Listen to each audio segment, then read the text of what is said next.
ಕೆಕೆಆರ್ಡಿಬಿಯ ಮಾಜಿ ಅಧ್ಯಕ್ಷರು ಹಾಗೂ ಮಾಜಿ ಸಚಿವರಾದ ದತ್ತಾತ್ರೇಯ ಪಾಟೀಲ್ ರೇವೂರವರ ಕುಟುಂಬಕ್ಕೆ ಸಾಮಾಜಿಕ ಜಾಲತಾಣದಲ್ಲಿ ಅವಾಚ್ಯ ಪದಗಳಿಂದ ನಿಂದಿಸಿ ಜೀವ ಬೆದರಿಕೆ ಹಾಕುತ್ತಿರುವುದನ್ನು ಬಿಜೆಪಿ ಎಸ್ಸಿ ಮೋರ್ಚಾ ಉಗ್ರವಾಗಿ ಖಂಡಿಸುತ್ತದೆ ಎಂದು ಎಸ್ಸಿ ಮೋರ್ಚಾದ ನಗರ ಅಧ್ಯಕ್ಷ ಮಲ್ಲಿಕಾರ್ಜುನ ಜನಕೇರಿ ತಿಳಿಸಿದರು. ಕಲಬುರಗಿಯ ಪತ್ರಿಕಾ ಭವನದಲ್ಲಿ ಕರೆದ ಸುದ್ದಿಗೋಷ್ಠಿಯನ್ನು ಉದ್ದೇಶಿಸಿ ಮಾತನಾಡಿದ ಅವರು, ಕಲಬುರಗಿಯ ಡಿಸಿ ಕಚೇರಿಯ ಮುಂದೆ ಜೂನ್ 1ರಂದು ಪ್ರತಿಭಟನೆ ಮಾಡುವ ಸಂದರ್ಭದಲ್ಲಿ ಮಾಜಿ ಶಾಸಕ ದತ್ತಾತ್ರೇಯ ಪಾಟೀಲ್ ರೇವೂರವರು ಪ್ರತಿಭಟನೆ ಕುರಿತು ಮಾತನಾಡುವ ಸಂದರ್ಭದಲ್ಲಿ ಆಳಂದ ಪಟ್ಟಣದಲ್ಲಿ ಕೋಮು ಗಲಭೆ ಮಾಡಿದ ಮತ್ತು ಪೊಲೀಸ್ ಅಧಿಕಾರಿಗಳ ಮೇಲೆ ಹಾಗೂ ವಿವಿಧ ಇಲಾಖೆ ಅಧಿಕಾರಿಗಳ ಮೇಲೆ ಕಲ್ಲು ತೂರಾಟ ಮಾಡಿದ ಕೇಸನ್ನು ಕರ್ನಾಟಕ ರಾಜ್ಯ ಸರ್ಕಾರ ಹಿಂಪಡೆದಿರುವುದರಿಂದ ಹಿಂದಿನ ಕಲಬುರಗಿ ಶಾಸಕರು ಹಾಗೂ ಮಾಜಿ ಸಚಿವರಾದ ದಿವಂಗತ ಕಮರುಲ್ ಇಸ್ಲಾಂ ಸಾಹೇಬರು ಸುಮಾರು ವರ್ಷಗಳ ಹಿಂದೆ ಕಲಬುರಗಿಯನ್ನು ಮಿನಿ ಪಾಕಿಸ್ತಾನ ಮಾಡುತ್ತೇನೆ ಎಂದು ಹೇಳಿದರೆಂಬ ಹೇಳಿಕೆಯನ್ನ ಮುಂದಿಟ್ಟುಕೊಂಡು ಮುಸ್ಲಿಂ ಬಾಂಧವರು ಅದನ್ನು ತಪ್ಪಾಗಿ ಅರ್ಥೈಸಿಕೊಂಡು ದತ್ತಾತ್ರೇಯ ಪಾಟೀಲ್ ರೇವೂರ್ ಅವರ ಮೇಲೆ ಸ್ಟೇಷನ್ ಬಜಾರ್ ಪೊಲೀಸ್ ಠಾಣೆಯಲ್ಲಿ ದೂರು ದಾಖಲಿಸಿದ್ದನ್ನು ಮತ್ತು ಸಾಮಾಜಿಕ ಜಾಲತಾಣಗಳಲ್ಲಿ ಅವಾಚ್ಯ ಶಬ್ದಗಳಿಂದ ನಿಂದಿಸಿರುವುದನ್ನು ಬಿಜೆಪಿ ಎಸ್ಸಿ ಮೋರ್ಚಾ ಖಂಡಿಸುತ್ತದೆ ಎಂದರು.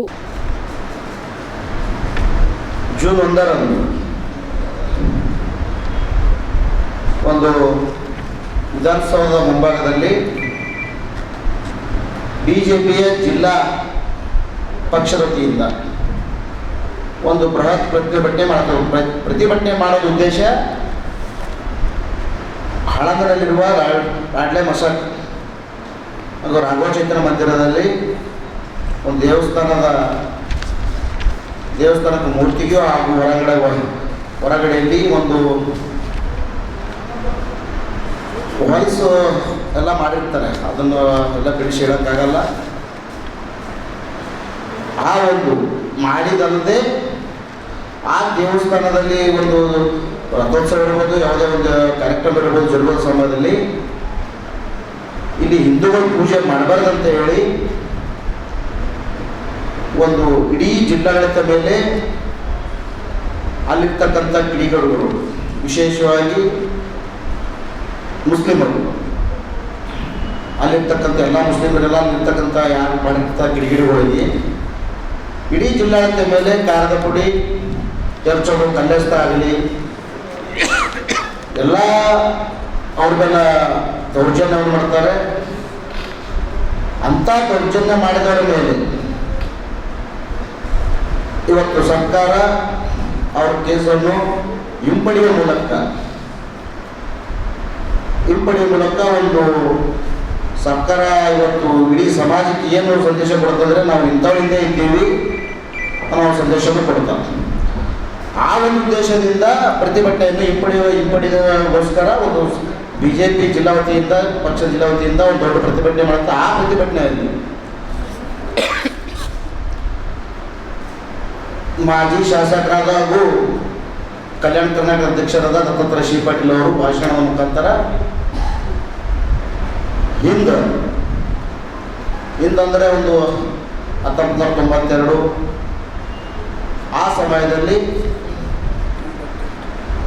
98, 97 ಈ ಥರದಲ್ಲಿ ಅವರು ದಿವಂಗತ ಚಂದ್ರಶೇಖರ್ ಪಾಟೀಲ್ ಇವರು ನಿಂತ ಚುನಾವಣೆ ಸಮಯದಲ್ಲಿ ಒಂದು ಬಹಿರಂಗ ಸಭೆಯಲ್ಲಿ ಹೇಳ್ತಾರೆ, ಅವರು ಇವತ್ತು ನೀವೆಲ್ಲ ಒಂದಾಗಿರ್ರಿ, ನಾ ಇದು ಛೋಟಾ ಪಾಕಿಸ್ತಾನ ಮಾಡ್ತೀನಿ ಅಂತ ಹೇಳಿ ಹೇಳ್ತಾರೆ. ಆ ಒಂದು ಹೇಳಿಕೆಯನ್ನು ಇವರು ಹೇಳ್ಯಾರ ಅಂತೇಳಿ ಆ ಒಂದು ಸಂದರ್ಭದ ಭಾಷಣ ಮುಖಾಂತರಲ್ಲಿ ಹೇಳ್ತಾರೆ. ಒಂದು ವ್ಯಕ್ತಿ ಪರ ನಿಂದನೆ ಮಾಡಿರಲಿಲ್ಲ. ಅವರು ಮಾತಾಡಿದ್ದು ಒಂದು ದೇಶದ ಮಾತು, ಇವರ ಹೇಳಿಕೆ ಅವತ್ತು ಯಾರು ನೀವು ವಾದ ಮಾಡಲಿಲ್ಲ, ಯಾರು ಏನು ಕೇಳಿಲ್ಲ. ಅವತ್ತು ಅವ್ರು ಇವತ್ತು ಹೇಳಿದ್ದಾರೆ ಅಷ್ಟೇ. ಇವತ್ತು ಕಮರುಲ್ ಇಸ್ಲಾಂ ಸಾಹೇಬರಿಗಾಗಿ ಯಾರ್ಯಾರಿಗೆ ಕಪ್ಪು ಮುಂಚೆ ಚುಕ್ಕೆ ಬರುವಂತ ಮಾತಾಡಿಲ್ಲ, ಅವ್ರ ಕುಟುಂಬದ ಬಗ್ಗೆ ಮಾತಾಡಿಲ್ಲ. ಪ್ರತಿಯೊಂದು ನೀವು ನೋಡಿ ಅವರು ಮಾತಾಡಿ ಸ್ಪಷ್ಟವಾಗಿದೆ. ಅವ್ರಿಗೆ ನಂದಿದ್ದಾರೆ ಅಂತ ಹೇಳಿದ್ರೆ ಹೊರತಾಗಿ ಪಾಕಿಸ್ತಾನ ಮಾಡ್ತೀನಿ, ಛೋಟಾ ಪಾಕಿಸ್ತಾನ ಮಾಡ್ತೀನಿ, ಮಿನಿ ಪಾಕಿಸ್ತಾನ ಮಾಡ್ತೀನಿ ಅಂತ ಹೇಳಿದ್ರೆ ಹೊರತಾಗಿ ಮತ್ತು ಅವ್ರಿಗೆ ಕಮರುಲ್ ಸ್ವಾಮಿ ಬೇರೆ ಅದೇ ರೀತಿಯಲ್ಲಿ ಕೆಟ್ಟ ಅವಾಚ್ಯ ಶಬ್ದದಿಂದ ಮಾತನಾಡಿಲ್ಲ. ಇದಾದ ನಂತರ 3 ದಿವಸ ಆಗುತ್ತೆ. 3ನೇ ತಾರೀಕು ಸಾಯಂಕಾಲ 7 ಗಂಟೆಗೆ ಏಕಾಏಕಿಯಾಗಿ ಅವ್ರು ಪರವಾನಗಿನೂ ಪಡೆಯಲ್ಲ, ಒಂದು ಕಚೇರಿಗೆ ಬಂದು ನಾವು ಪ್ರತಿಭಟನೆ ಮಾಡ್ತೀವಿ ಅಂತೇಳಿ ಒಂದು ಮೆಮೊರಾಂಡಮ್ ಕೊಡಬೇಕು, ಮನವಿಯನ್ನು ಕೊಡಲ್ಲ. ಏಕಾಏಕಿ ಒಂದು ಸ್ಟೇಷನ್ ಬಜಾರ್ ನಗರದಲ್ಲಿ ಭಯದ ವಾತಾವರಣವನ್ನು ನಿರ್ಮಿಸ್ತಾರೆ ಸಾಯಂಕಾಲ 7 ಗಂಟೆಗೆ. ಬಿಪಿಎಲ್ ರೇಷನ್ ಕಾರ್ಡ್ ಹಾಗೂ ಆಯುಷ್ಮಾನ್ ಕಾರ್ಡ್ ಫಲಾನುಭವಿಗಳಿಗೆ ಸುಜಿನಿ ಆಸ್ಪತ್ರೆಯಲ್ಲಿ ಉಚಿತ ಚಿಕಿತ್ಸೆ. ಕಲಬುರಗಿಯಲ್ಲಿ ಸ್ತ್ರೀ ರೋಗ ಹಾಗೂ ಮಕ್ಕಳ ಚಿಕಿತ್ಸೆಗಾಗಿಯೇ ಪ್ರತ್ಯೇಕ ಆಸ್ಪತ್ರೆ ಪ್ರಾರಂಭ. ಸುಜಿನಿ ಕಲ್ಯಾಣ ಕರ್ನಾಟಕ ಭಾಗದ ಅತ್ಯಾಧುನಿಕ ತಾಯಿ ಮತ್ತು ಶಿಶುವಿನ ಆರೈಕೆಯ ಆಸ್ಪತ್ರೆ.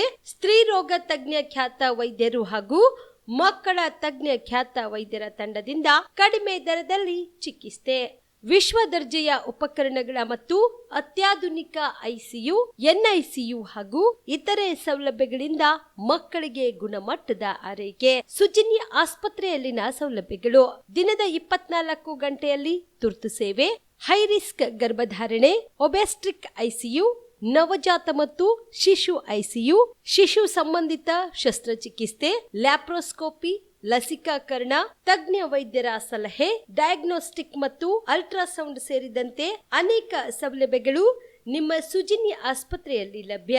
ಹೆಚ್ಚಿನ ಮಾಹಿತಿಗಾಗಿ ಸಂಪರ್ಕಿಸಿ ಸುಜಿನಿ ಆಸ್ಪತ್ರೆ, ಬಿಗ್ ಬಜಾರ್ ಎದುರುಗಡೆಗೆ, ಕಲಬುರಗಿ. ದೂರವಾಣಿ ಸಂಖ್ಯೆ 08472 272727 ಅಥವಾ ಮೊಬೈಲ್ ನಂಬರ್ 9900427814.